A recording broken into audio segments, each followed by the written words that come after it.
स्वागत करता हूं मैं आप सभी छात्र एवं छात्राओं को आपका अपने ही YouTube channel struggle arts classes में। मेरे प्यारे छात्र एवं छात्राओं, आज हम लोग क्लास 12 हिंदी दिगंत भाग 2 के चैप्टर नंबर 4 जिसका शीर्षक है छप है, इसी को आज हम लोग कवर करने वाले। चूँकि इससे पहले मैंने बहुत सारे चैप्टर का एक्सप्लानेशन करा दिया हूँ। उसका ऑब्जेक्टिव हो सब्जेक्टिव हो सभी करा दिया हूँ। अगर आप लोगों ने नहीं देखा है तो जाकर देख लीजिएगा। बिना टाइम को भी व्यतीत किए हुए चलिए हम लोग इस चैप्टर के एक्सप्लानेशन को देखते हैं। अगर यकीन मानिए, अगर आप लोग वीडियो के एंड तक बन के रह जाइएगा और वीडियो के एंड तक रहने के बाद पूरा एक्सप्लानेशन अगर आप देख लेते हैं तो यकीन मानिए कि सारा प्रश्न का उत्तर आप स्वयं कर सकते हैं।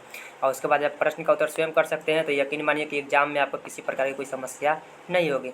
तो बिना टाइम को हम व्यतीत किए हुए, बिना बातों को बढ़ाए हुए हम आगे चलते हैं। चलिए, Bihar board class 12 Hindi chapter 4 छप्पय कवि परिचय। देखिए, अभी हम लोग इस छप्पय पाठ पढ़ने वाले हैं ना। इस छप्पय के कवि कौन है? तो नाभादास जी हैं। कौन है? छप्पय पाठ के कवि कौन है? नाभादास। जन्म इनका कब हुआ था? तो इनका जो जन्म है ना 1570 ईस्वी में हुआ था। इनके निधन की अगर हम बात करें तो इनका निधन जो है 1600 ईस्वी में हो गया। ऐसा माफ़ कीजिएगा, एक मिनट। हाँ, चलिए आगे देखिए। माफ़ कीजिएगा, किसी समस्या के कारण थोड़ा सा रुक गए थे। चलिए आगे देखते हैं। इनका जो जन्म है कब हुआ था? अनुमान लगाया जाता है कि हाँ 1570 ईस्वी में इनका जन्म हुआ होगा और अनुमानित जो है 1600 ईस्वी में इनका निधन हो गया होगा, ऐसा अनुमान लगाया जाता है। इनका जन्म स्थान की बात कर लेते हैं, यानी नाभादास। तो इनका जो जन्म है ना दक्षिण भारत में हुआ था। कहाँ हुआ था? दक्षिण भारत में। आगे देखिएगा, इनके माता एवं पिता का नाम देख लेते हैं। थोड़ा सा रॉन्ग टाइप हो गया है। इनके माता का नाम क्या था और पिता का नाम क्या था? चलिए, शैशव में पिता की मृत्यु। क्या हुआ? शैशव में ही पिता की मृत्यु। पिता का नाम का जिक्र तो नहीं है, लेकिन क्या हुआ कि शैशव में ही पिता का हो गया इनका मृत्यु। और अकाल के कारण माता के साथ जयपुर, जो कि राजस्थान में है, वहाँ ये प्रवास करके, प्रवास का मतलब होता है एक स्थान से दूसरे स्थान चले जाना, ठीक है ना। तो क्या हुआ कि जब ये बचपन में थे, बच्चा थे, तभी इनके पिता की किसी कारणवश मृत्यु हो गई। और जब जानते हैं किसी के घर में भी अगर गार्जियन यानी पिताजी की खास करके मृत्यु हो जाए ना, या किसी प्रकार की कोई समस्या आ जाए पिताजी के साथ, तो घर में बहुत बड़ा अकाल पड़ जाता है। और वही ठीक उसी प्रकार इनके साथ भी हुआ। तो ये माता के साथ क्या किए कि जयपुर चल गए, ताकि वहाँ किसी कारणवश किसी भी काम को करके अपना जीवन को गुजर बसर कर सके। तो जयपुर में चल गए, जो कि राजस्थान में पड़ता है, ठीक है। इनके दीक्षा गुरु कौन हुए? तो स्वामी अग्रदास, जिसको अग्र अली के नाम से भी जाना जाता है। इनके दीक्षा गुरु कौन थे? किनके दीक्षा गुरु की बात हो रहा है? तो नाभादास। नाभादास के दीक्षा गुरु थे स्वामी अग्रदास। देखिए, मोस्ट इम्पोर्टेंट ये जो है ना, ये बार बार एग्जाम में पूछा जाता है। हर एक कवि के दीक्षा गुरु के बारे में आपको याद रखना है। दीक्षा गुरु और शिक्षा गुरु बार बार पूछा जाता है। तो इनके दीक्षा गुरु थे स्वामी अग्रदास, जो कि अग्र अली के नाम से भी जाने जाते हैं। इनकी शिक्षा गुरु की बात कर लेते हैं। तो गुरु की देख रेख में स्वाध्याय सत्संग द्वारा ज्ञान अर्जन किए। यानी क्या हुआ कि गुरु की देख रेख में ये क्या किए कि स्वाध्याय यानी कि स्वयं से अध्याय किए। सत्संग में भी इनको बड़ा मन लगता था, सत्संग के बारे में भी अध्याय किए, ये अध्ययन किए। उसके बाद क्या किए? ज्ञान अर्जन यानी ज्ञान का भी अर्जन किए गुरु की देख रेख में, ठीक है। इनकी कुछ कृतियां देख लेते हैं, जो कि बड़ा इंपॉर्टेंट एग्जाम में बार बार पूछा जाता है। यकीन मानिए, आप लोग इसको इग्नोर मत कीजिएगा। हम जो पढ़ा रहे हैं इसको ध्यान से पढ़िए, बहुत काम देगा आगे।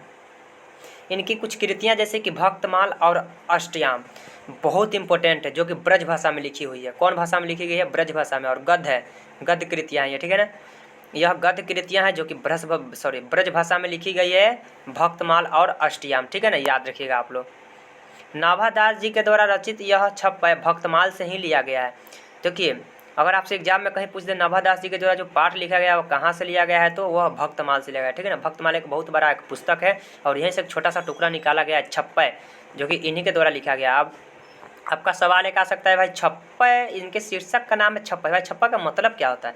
तो आप लोगों को हम बता देते हैं। छप्पय का मतलब होता है 6 पंक्तियों का छंद, ठीक है ना। छप्पय का मतलब क्या होता है? 6 पंक्तियों का छंद होता है, ठीक है। देखिए, कुछ ऐसे भी टीचर होते हैं जिनको पता नहीं था, पता नहीं क्या क्या बोलते थे। जैसे हम एक जगह पढ़ रहे थे तो एक बार सर से पूछे हम कि छप्पय का मतलब क्या होता है, तो सर क्या बोले? छप्पय का मतलब होता है जो छप्पर नहीं होता है घर में, उसी को छप्पय बोला जाता है। हम बोले नहीं नहीं, वो नहीं होता है। छप्पय का मतलब होता है 6 पंक्तियों का छंद। चूँकि हमको पता था पहले से, फिर भी हम पूछे तो वो बोले नहीं नहीं, तू गलत बोल रहा है, छप्पय का मतलब छप्पर होता है। तो फिर भी हम छोड़ दिए। वहाँ पर क्या मतलब, गुरु से मुँह नहीं लगाना चाहिए। खैर याद आ गया तो अभी बोल दिए हैं, माफ़ कीजिएगा, ये सब बात यहाँ पे नहीं रखना चाहिए था। फिर भी चलिए, तो छप्पे का मतलब होता है 6 पंक्तियों का छंद। भाई अब 6 पंक्ति क्या होता है, तो चलिए हम लोग पाठ पे आएंगे तो बताएंगे। हम लोग बिना टाइम के व्यतीत किए हम लोग आते हैं सीधा एक के बार पाठ पर। चलिए, कवि परिचय तो आप लोग बहुत अच्छा खासा भली भांति समझ गए, ठीक है ना। उसमें से कवि परिचय में से और जो भी उसका कृति बताया है, एक भक्तमाल था, अष्टयाम था, आप लोग को याद रखना है, ठीक है ना। अब आते हैं हम लोग नाभादास के छप्पे का अर्थ। देखिए, नाभादास जी 2 छप्पे लिखे हुए हैं, यहाँ पर 2 को लिखे हुए हैं। एक छप्पे में बताए हुए हैं कबीर दास के बारे में, और एक छप्पे में बताए हुए हैं सूरदास के बारे में, ठीक है ना। कबीर दास और सूरदास भी बड़ा फेमस कवि है, ठीक है ना, बहुत ही अच्छे कवि है। तो उन्हीं के बारे में जो है ना नाभादास जी बताए हुए हैं। अब छप्पे का मतलब क्या होता है, छप्पे का मतलब होता है 6 पंक्तियों का छंद। जैसे ये जो भी छंद लिखे होंगे ना, ठीक है ना, वह 6 पंक्ति का होगा। जैसे देखिए यहाँ पे, देखिए यहाँ पर है, भक्ति विमुख जे धर्म सो सब अधर्म करी गए, योग यज्ञ व्रत दान भजन बिन तुच्छ दिखाए। 2 गो ये हो गया, ठीक है। और 2 गो यहाँ पर देखिएगा हिंदू लिखा हुआ, हिंदू तुरक वाला, और नीचे पक्षपात, 2 गो ये लाइन हो गया। और नीचे देखिएगा आरूढ़ दशा लिखा हुआ, उसके नीचे लिखा हुआ है कबीर कहानी, 2 गो ये हो गया। कितना हो गया, 2 और 2 ये 4 और 2 ये 6, यानी 6 गो हो गया ना। तो 6 गो जो ये छंद होता है ना, तो 6 पंक्तियों के छंद को छप्पे कहा जाता है। 6 गो पंक्ति था ना, तो 6 गो पंक्ति था, तो इसको क्या बोलेंगे, छप्पे। छप्पे का मतलब होता है 6 पंक्तियों का छंद, याद रखिएगा आप लोग, ठीक है ना। कहीं पूछ सकता है छप्पे का मतलब क्या होता है, तो छप्पे का अर्थ होता है 6 पंक्तियों का छंद। कितने पंक्तियों का, 6 पंक्तियों का। हम लोग बिना टाइम को व्यतीत किए हुए हम लोग पढ़ते हैं इसमें। देखिए, छप्पे नाभादास जी के द्वारा लिखा गया, जिसमें पहले छप्पे में किसके बारे में बताया गया है, तो कबीर दास जी के बारे में। ये भी आप लोगों को याद रखना है, ये भी एग्जाम में पूछता है कि नाभादास ने अपने पहले छप्पे में किसके बारे में बताया है, तो कबीरदास के बारे में बताया है। चलिए हम लोग समझते हैं। पहले छप्पे के पहले पंक्ति का मतलब देखिएगा, भक्ति विमुख जे धर्म सो सब अधर्म करी गाए, योग यज्ञ व्रत दान भजन बिन तुच्छ दिखाए। क्या समझे आप लोग, नहीं समझे, समझाते हैं। अगर एग्जाम में इस तरह से पूछे ना, तो आप लोगों को पहले हेडिंग लाइन बना लेना है, ठीक है। जैसे प्रस्तुत पंक्तियाँ नाभादास द्वारा रचित भक्तमाल से लिया गया है, ठीक है। कहाँ से लिया गया है, तो भक्तमाल से। किसके द्वारा रचित, तो नाभादास के द्वारा, जिसके माध्यम से नाभादास ने कबीर वाणी की विशेषता पर प्रकाश डाला है। जिसके माध्यम से, यानी इस पंक्ति के माध्यम से किसकी विशेषता पर प्रकाश डाला है, किसके वाणी, यानी वाणी मतलब बोली होता है, किसके बोली पर, तो नाभादास जी कबीरदास के वाणी यानी कबीरदास के बोली की विशेषता पर प्रकाश डाला है। यह तो आपका हो गया हेडिंग लाइन। इसी पे आपका 3 नंबर देगा, 5 नंबर का रहता है, और 2 नंबर नीचा से लिखिएगा, उस पर देगा, ठीक। ऊपर गलती कीजिएगा, हेडिंग लाइन, कवि का नाम और पाठ का नाम, फिर नंबर कट जाएगा। चलिए, इस पंक्ति के माध्यम से कवि कहना क्या चाह रहे थे, देखिए तो क्या बोलते हैं, भक्ति विमुख जे धर्म सो सब अधर्म करी गाय, यानी भक्ति के विमुख, यानी भक्ति के अलावा, भक्ति के विमुख जितने भी धर्म है ना, सो क्या बोले, भक्ति विमुख यानी भक्ति के अलावा जे धर्म सो, जितने भी धर्म है, सब अधर्म करी गाय, वो सब अधर्म है। यानी भक्ति के अलावा जितने भी धर्म है, सब क्या है, सब अधर्म है। योग यज्ञ व्रत दान भजन बिन तुच्छ दिखाए। ये जो होता है ना, योग ये होता है, यज्ञ होता है, भजन दान, ये सब के सब क्या है, सब के सब तुच्छ है। क्या है भक्ति के सामने, ये सब तुच्छ है, ठीक है ना। जो भक्ति नहीं करता है वह धर्म भी क्या है, अधर्म। चलिए अब इसको हम एक बार बोलते हैं, इसको भी हम ही लिखे हुए हैं। कवि कहते हैं कि जो व्यक्ति भक्ति से विमुख हो जाता है, यानी भक्ति से मुंह मोड़ लेता है, ठीक है ना, वह जो है अधर्म में लिप्त व्यक्तियों की तरह कार्य करता है। बताइए, जो धर्म भक्ति से ही मुंह मोड़ लेगा, अब बताइए वो अधर्म होगा कि नहीं, अधर्म होगा तो फिर बताइए किस तरह से कार्य करेगा, अधर्म में लिप्त हो जाएगा, व्यक्तियों की तरह। अधर्म व्यक्ति, जो अधर्म व्यक्ति होता है ना, उसके तरह कार्य करना शुरू कर देगा। तो वही मतलब हुआ पहला का, भक्ति विमुख भक्ति विमुख जे धर्म सो सब अधर्म करेगा, यानी भक्ति के विमुख, भक्ति के अलावा जितने भी धर्म है, सब के सब अधर्म है। और उसके बाद बोल रहे हैं, योग यज्ञ व्रत दान भजन बिन तुच्छ दिखाए, यानी कि कबीर ने भक्ति के अतिरिक्त अन्य सभी क्रियाओं, जैसे योग हो गया, यज्ञ हो गया, व्रत हो गया, दान हो गया, भजन हो गया, सभी को तुच्छ कहा है। बोले कि ये सब जो है ना, योग हो, यज्ञ हो, व्रत दान, ये सब के सब तुच्छ है। भक्ति के अलावा ये जितना है ना, ये सब के सब तुच्छ है, ठीक है ना। ये था आपका पहले पंक्ति का मतलब। अगर आप लोग किसी भी तरह का कोई दिक्कत हो, कोई शब्द का मतलब ना समझ में आए, कमेंट कीजिए, हम उसका रिप्लाई जरूर देंगे। चलिए अगले पंक्ति का मतलब देखते हैं। हिंदू तुरक प्रमाण रमैनी शब्दी साखी पक्षपात नहीं, वचन सब ही के हित की भाषी। समझिएगा, बोल रहे हैं अगर एग्जाम में पूछे तो उसी तरह से हेडिंग लाइन बनाइएगा, हम सब में नहीं बनाए हैं। मतलब क्या होगा सिर्फ हम ये बताएंगे। बोले हिंदू तुरक प्रमाण रमैनी सबही साखी, यानी हिंदू तुरक मतलब मुसलमान, यानी हिंदू हो गया, मुसलमान हो गया। उसके बाद प्रमाण रमैनी सबदी साखी, यानी कि प्रमाण और सिद्धांत की बात कही है। यानी कबीर दास जी जो है ना, हिंदू मुसलमान के प्रमाण के सिद्धांत की बात कह रहे हैं और बोल रहे हैं, कबीर कह रहे हैं कभी भी जो कबीर है ना वो कभी भी, ऐसा नाभा दास जी यहाँ पर बोल रहे हैं कबीर के बारे में कि कबीर दास जी जो है ना वो कभी भी पक्षपात नहीं किए हैं। कबीर दास जी क्या किए, कभी भी पक्षपात नहीं किए, ठीक है ना। ये मानी भेदभाव कभी भी ना किए कि हिंदू मुसलमान में ऐसा भेदभाव, हिंदू है तो मुसलमान, ऐसा काम वो कभी नहीं किए, पक्षपात वो कभी किए ही नहीं, भेदभाव नहीं किए। उन्होंने हमेशा सबकी हित की बात कही। ऐसा नहीं है कि हिंदू है तो हम हिंदू के पक्ष में लेंगे, हिंदू की बात करेंगे, चाहे मुसलमान के हित की बात करेंगे, नहीं नहीं, ऐसा काम वो कभी किए ही नहीं कबीर दास जी। वो हमेशा सबके हित की बात करते थे, वो पक्षपात कभी नहीं करते थे, भेदभाव के काम तो वो कभी करते ही नहीं थे। ये आपका पहले पंक्ति, दूसरे पंक्ति का मतलब 1 2 3 4 पंक्ति हो गया। और चलिए अंतिम देखिए, पंचमा छठा इसमें। आरूढ़ दशा है जगत पे मुख देखी नहीं भ, कबीर कानी राखी नहीं वर्णो श्रम सट दर्शनी। चलिए इसका मतलब क्या होगा, चलिए देखते हैं। वहाँ पर भ नहीं भनी होगा, ठीक है ना, थोड़ा सा छूट गया है, लिखा हो ना, आरूढ़ दशा है जगत पे मुखी देखी नहीं भनी, कबीर कानी राखी नहीं वर्णो श्रम सट दर्शनी, ये होगा। यानी नाभा दास जी इस पंक्ति के माध्यम से क्या कह रहे हैं, कबीर दास जी के बारे में बोल रहे हैं कि कबीर ने, यानी सॉरी कबीर दास ने कभी भी, ये कबीर दास जो कवि थे ना, ये कभी भी मुँह देखी बात नहीं कही। अर्थात कहने का मतलब ये होगा कि कबीर जो है ना कभी भी पक्षपात पूर्ण बात नहीं कही। वो कभी भी मुंह देख करके नहीं बोलते थे। होता है ना मुंह देखी बात, कितना आदमी होता है ना जो मुंह देखी बात करता है, तो कबीर कभी भी मुंह देखी बात नहीं करते थे। अर्थात बोल सकते हो जो कभी भी है ना पक्षपात नहीं करते थे किसी के, ऐसा नहीं कि उसके हित में बोल रहे हैं इसके हित में नहीं बोलेंगे, वो सबके हित में बोलते थे, वो पक्षपात नहीं करते थे, भेदभाव नहीं करते थे कबीर कभी भी। उसके बाद क्या है, कबीर ने कभी भी कही सुनाई बातों को महत्व नहीं दिया है। कितना होता है ना, कह देता है तो सुन करके क्या होता है, किसी के कहे हुए बातों पर, किसी के सुने हुए बातों पर हुरता है ना फुरता है, कुछ भी कर लेता। तो कबीर इस सब बातों में नहीं रहते थे, वो कभी भी सुनी सुनाई बातों पर तो रहते ही नहीं थे। कोई आदमी आकर के बोल दिया, कोई सुना दिया कुछ, उस सब बात को महत्व नहीं देते थे, बिल्कुल नहीं देते थे। उन्होंने हमेशा आंखों देखी बातों को ही कहा है। वो जो भी इसमें लिखे हुए ना कही कहाई बात भी वो नहीं लिखते थे, नहीं उस पर भरोसा करते थे। जो भी वो करते थे ना अपने आंखों देखी बात, तो और जो भी उन्होंने लिखा है ना आज तक अपनी आंखों से जो बातों को देखा उन्हीं बातों को लिखा है। कबीर ने चार, फिर देखिए इसमें लिखा हुआ है कबीर कानी राखी नहीं, ये हो गया यानी कि वो अपने कभी भी किसी के कानों सुनी बात, आंखों देखी बात पर भरोसा नहीं करते थे, अपने आंख से जो देखते थे ना बस वही काम करते थे। और उसके बाद एक कमा देखिए, वर्णो श्रम सट दर्शन, यानी कहने का मतलब कबीर ने 4 वर्ण, ठीक है ना, आप लोगों को याद रखिए एग्जाम में पूछता भी वर्ण कितने होता है तो 4 होता है। तो कबीर ने 4 वर्ण, उसके बाद बोल रहा है कि वर्ण, और उसके बाद श्रम बोला है 4 आश्रम, और उसके बाद बोला है सट दर्शनी, यानी दर्शन कितने होते, 6 होते। किसी को भी आनी कानी नहीं की, अर्थात किसी को भी महत्व नहीं दिया है कबीर ने, समझ रहे हैं। वर्णो श्रम सट दर्शनी, यानी कि कबीर ने 4 वर्ण 4 आश्रम और 6 दर्शन में से किसी को भी महत्व नहीं दिया है।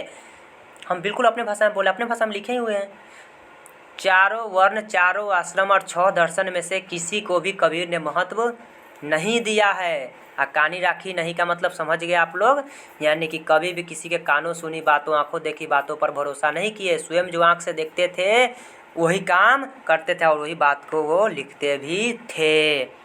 ये था छप्पे पाठ के पहले छप्पे का मतलब, यानी कि नाभा दास जी के द्वारा पहला छप्पा जो लिखा गया था जिसमें कबीर दास के बारे में बताया गया था, उसमें इसका मतलब यही था जिसको हमने अपने भाषा में बताने का प्रयत्न किया। हमें उम्मीद है कि आप लोगों को समझ में आ गया होगा। अब नाभा दास जी के द्वारा लिखित दूसरे छप्पे की ओर हम लोग चलेंगे और दूसरे छप्पे का मतलब इसी तरह अपने शब्दों में ही समझेंगे। चलिए अब हम लोग नाभा दास के द्वारा लिखित दूसरे छप्पे का मतलब समझेंगे, जिसमें नाभा दास जी ने सूरदास की विशेषताओं पर प्रकाश डाला है। ठीक है, चलिए देखते हैं। उक्ति चौज अनुप्रास वर्ण अस्थिति अति भारी वचन प्रीति निर्वेही अर्थ अद्भुत तुकधारी। क्या समझे आप लोग इसके मतलब? नहीं समझे? चलिए हम समझाते हैं। सबसे पहले तो अगर इस तरह से एग्जाम में पूछ दे तो हेडिंग लाइन आप लोग बनाइएगा, प्रस्तुत पंक्तियाँ नाभा दास द्वारा रचित। भाई लिखा तो नाभा दास के द्वारा ही गया है ना, तो नाभा दास जी द्वारा रचित। और लिया कहाँ से गया है? तो भक्तमाल से लिया गया। भक्तमाल भी एक रचना है, वहीं से लिया गया, ठीक है। जिसके माध्यम से नाभा दास ने सूरदास की विशेषताओं को बताया है। इस पंक्ति के माध्यम से किसकी विशेषता के बारे में बताया है? जो अभी हम लोग वर्तमान अभी में पढ़ रहे हैं अभी फिलहाल, तो इसमें सूरदास की विशेषताओं के बारे में बताएं। अब इसका मतलब क्या होगा हम लोग समझेंगे, एक एक पंक्ति के मतलब, एक एक शब्द के मतलब। चलिए, नाभादास जी कहते हैं, भाई क्या कह रहे हैं? उक्ति चौज अनुप्रास वर्ण अस्थिति अति भारी, यानी कि सूरदास की कविताएं युक्ति, उक्ति मतलब क्या होता है? युक्ति। बोला है चौज, चौज का मतलब होता है चमत्कार। उसके बाद बोला है अनुप्रास, अनुप्रास का मतलब अनुप्रास होता है। वर्ण अस्थिति अति भारी, यानी वर्ण से भरी हुई होती है। क्या समझे? है लिखा गया, माफ कीजिएगा, हुई होगा, ठीक है।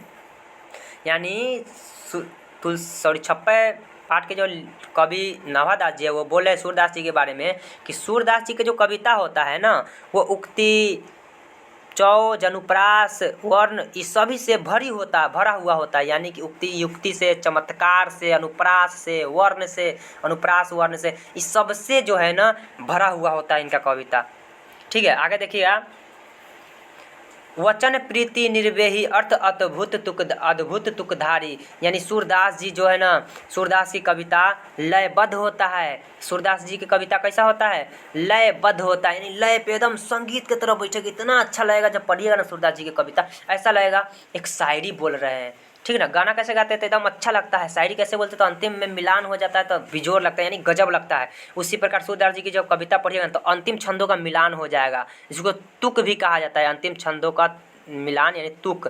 तो इनके तुक बताइए, इनके कविता में तुक का कितना महत्व है? बहुत महत्व है कि नहीं है? यानी अंतिम में मिलान करते तो कितना अच्छा लगता है। ऐसी की वजह से इनका कविता बहुत ज़्यादा फेमस है, और ये कवि भी फेमस है, कविता और कवि दोनों फेमस है।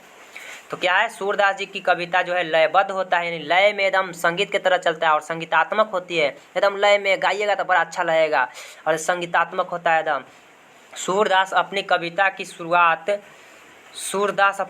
शुरुआत जिन प्रेम भरी वचनों से करते हैं ना, देखो ऊपर क्या बोले, चलिए एक बार पढ़ते हैं। सूरदास की अपनी कविता की शुरुआत जिन प्रेम भरी वचनों से करते हैं, उसका अंत भी उन्हीं वचनों से होता है। यानी सूरदास जी जो है ना, अपनी कविता की शुरुआत जिन वचन से शुरू करते हैं ना, उसका अंत भी उसी वचन से करते हैं। अब बताइए, जब उसी वचन से शुरू करेंगे किसी भी कविता का और उसी वचन से अंत भी कर देंगे उस कविता का, तो कविता कितना अच्छा लगेगा, जरा एक बार सोच के देखिए। जैसे देखिए ना, भारी धारी, कितना अच्छा लग रहा है, इसको पढ़िएगा तो और गजब लगेगा।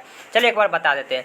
उक्ति चौज अनुप्रास वर्ण, यानी कि युक्ति चमत्कार अनुप्रास वर्ण से भरी हुई होती है इनकी कविता। उसके बाद बोल रहा है अस्थिति अति भारी, यानी कि सूरदास की कविताएं जो है लयबद्ध और संगीतात्मक होती है। उसके बाद बोल रहा है वचन प्रीति निर्वेही अर्थ अद्भुत तुकधारी, यानी सूरदास अपनी कविता की शुरुआत जिन वचनों से, जिन प्रेम भरी वचनों से शुरू करते हैं ना, उसी प्रेम भरी वचनों से फिर शांत भी करते हैं, अंत भी करते हैं। समझ गए इसका मतलब? जरूर समझ में आ गया होगा। चलिए हम लोग दूसरे का मतलब देखते हैं, दूसरे पंक्ति का मतलब। चलिए दूसरे पंक्ति में क्या बोल रहा है?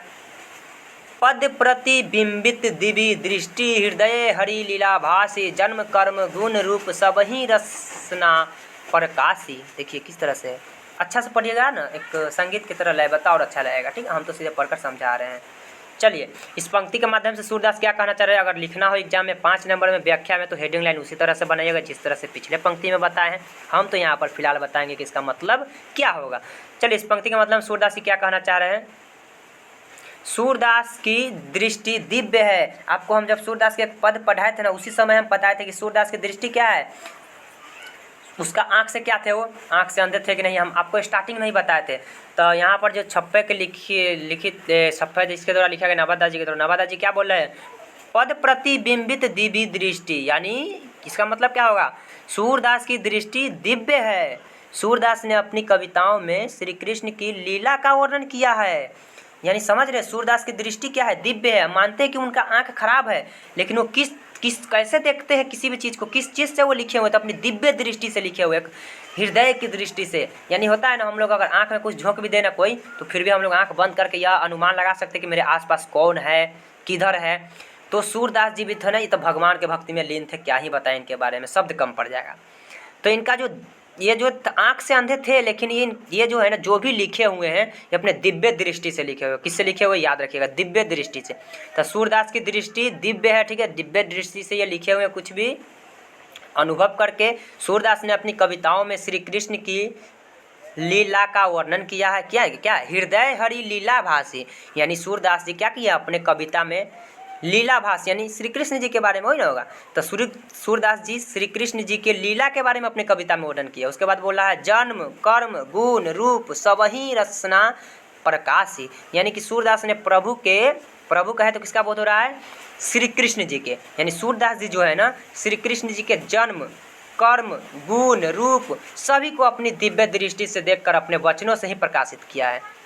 यानी सूरदास की आँख नहीं था, लेकिन अपने दिव्य दृष्टि से ही, किससे, अपने दिव्य दृष्टि से ही उनके जन्म के बारे में, उनके कर्म के बारे में, उनके गुण के बारे में, उनके रूप के बारे में, सब चीज़ के बारे में क्या कर दिए हैं, सूरदास जी अपने वचनों से ही प्रकाशित कर दिए हैं।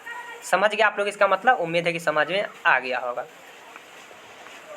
आप लोगों को पता होगा सूरदास जी जो है कृष्ण जी के बहुत बड़ा भक्त थे। इसके बारे में हम पढ़ा हुए हैं सूरदास के पद, नहीं देखें तो देख लीजिएगा, जा करके मिल जाएगा, इसी चैनल पर मिल जाएगा। चलिए, विमल बुद्धि हो तासुकी जो यह गुण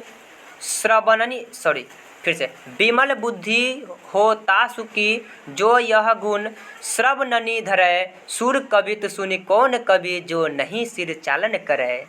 क्या, फिर से विमल बुद्धि हो तासुकी जो यह गुण श्रवणनी धरै, सुर कवित सुनि कौन कवि जो नहीं सिर चालन करे। चलिए समझाते हैं, कितना अच्छा है इस पंक्ति का मतलब ना, हम समझाते जरूर आएगा समझ। एग्जाम में पूछेगा तो उसी तरह से हेडिंग लाइन बनाइएगा जो पीछे बताए हैं। हम फिलहाल इसका मतलब बताते हैं।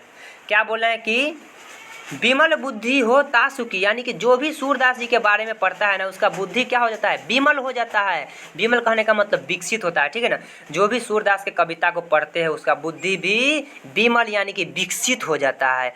जो यह गुण श्रवणनी धरै, जो भी इनके गुण के बारे में पढ़ते हैं उस व्यक्ति का बुद्धि भी हो जाता है विमल।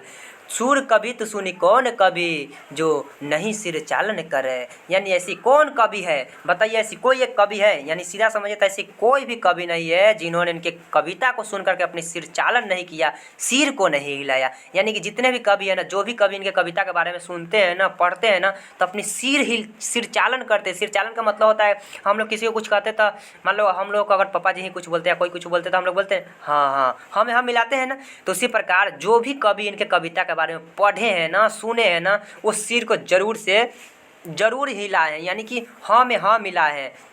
इसका मतलब होता है सिर चालन करना। चलिए एक बार हम लोग देख लेते हैं पूरा का मतलब। जो भी व्यक्ति सूरदास द्वारा कही गई भगवान के गुणों को सुनता है, यानी कोई भी व्यक्ति हो, सूरदास के द्वारा जो भगवान के गुण लिखा गया है, कहा गया है ना, इसके बारे में कोई भी व्यक्ति अगर सूरदास जी के द्वारा कही गई भगवान के गुण के बारे में कोई भी व्यक्ति सुनता है ना, उसकी बुद्धि विमल हो जाती है, अर्थात उसकी बुद्धि विकसित हो जाती है। नाभादास कहते हैं, भाई क्या कह रहे हैं कि ऐसा कोई कवि नहीं है, ठीक है ना, ऐसा कोई कवि नहीं है जो सूरदास की कविताओं को सुनकर सिर चालन न करे, अर्थात उनकी बातों में हामी ना भरे। हामी भरना का मतलब होता है बातों में बात मिलाना, बात में बात मिला करके। यानी ऐसी कोई कवि नहीं है जिन्होंने सूरदास की कविता सुना हो और उनकी कविता में हामी नहीं भरा हो, भाई सिर चालन नहीं करा। ऐसी कोई कवि नहीं है। जिन्होंने इनके कविता के बारे में सुना सभी ने सिर चालन जरूर किया, हाँ में हाँ जरूर मिलाया, हामी जरूर भरा है। यानी कि कोई भी ऐसी हामी ना भरे, यानी ऐसी कोई कवि नहीं है कि इनके कविता में कुछ कमी निकाल दिया है। कमी कोई नहीं निकाले, जिन्होंने भी पढ़ा है सभी ने सिर चालन किया है, सिर जरूर हिलाया है।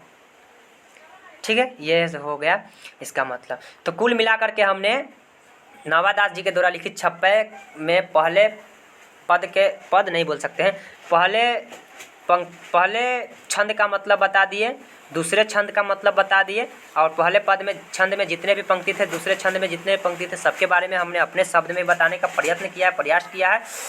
और पहला में याद रखिएगा आप लोग, पहला में नाभादास जी पहला पंक्ति में किसके बारे में बताए हैं, तो कबीर दास के बारे में, और दूसरा में किसके बारे में बताए हैं तो सूरदास के बारे में। ठीक है, अब हम लोग बिना टाइम को व्यतीत किए हुए क्या करते हैं, इस वीडियो को इतना ही पर एंड करते हैं। लेकिन इससे पहले एक विनती है, रिक्वेस्ट है आप लोग से कि अगर वीडियो अच्छी लगी होगी तो वीडियो को कर देना लाइक, और उन लोगों के पास कर देना शेयर जो अगले ईयर देने वाले एग्जाम। अगर आप इस चैनल पर न्यू है तो चैनल को कर देना सब्सक्राइब। बस इतनी सी विनती है। अगर प्यारा सा कमेंट मन होगा तो कर दीजिएगा, नहीं मन होगा तो नहीं कीजिएगा, कोई बात नहीं है। चैनल को सब्सक्राइब जरूर करके वीडियो को जरूर शेयर कर दीजिएगा। बिना टाइम को व्यतीत किए हम लोग वीडियो को इतना ही पर एंड करते हैं। फिर मिलते हैं अगले दिन अगले वीडियो के साथ। जब तक ले बाय बाय मेरे प्यारे छात्र एवं छात्राओं, और जय हिंद जय भारत।